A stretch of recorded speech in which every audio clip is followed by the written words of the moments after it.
სერბეთის დედაქალაქის ქუჩებში კვლავ მრავალათასიანი ანტისამთავრობო აქცია გაიმართა. ბელგრადში შეკრებილთა მთავარი მოთხოვნები კვლავ თავისუფალი არჩევნები და სამართლიანი სასამართლო იყო.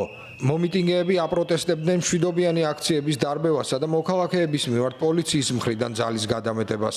აქციის მონაწილეები აცხადებდნენ, რომ სამართალდამცველები დემონსტრანტების წინააღმდეგ არ უნდა იყენებდნენ ხელკეტებსა და ცხელმსადენ აირს.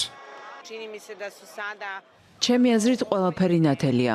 რეჟიმი ძალაუფლების შენარჩუნებას ცდილობს და შესაბამისად ვხილავთ თუ როგორ განვითარდება მოვლენები მომდევნო რამდენიმე თვეში. დაინიშნება თუ არა არჩევნები.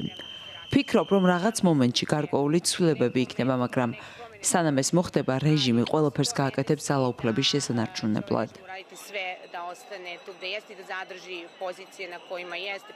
დემონსტრაციის მთავარი ორგანიზატორები კვლავ სტუდენტები იყვნენ.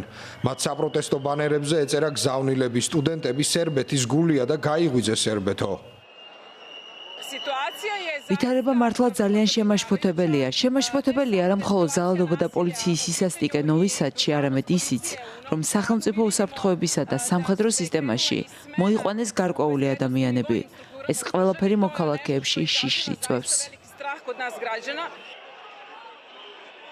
სერბეთის საპროტესტო ტალღამ გასული წლის ნოემბრიდან მოიცვა, როდესაც ნოვისადში რკინიგზის სადგურზე ბეტონის კონსტრუქციის ჩამონგრევის შედეგად 16 ადამიანი დაიღუპა. მოქალაქეების დიდ ნაწილს მიაჩნია, რომ ამ ტრაგედიის მთავარი მიზეზი ინფრასტრუქტურულ პროექტებში კორუფცია და უხარისხო ჩატარებული სარემონტო სამუშაოები იყო. თვეების განმავლობაში სტუდენტების მიერ ორგანიზებული პროტესტი ძირითადად მშვიდობიანი იყო, თუმცა გასულ თვეს იყო რამდენიმე ძალადობრივი შემთხვევაც.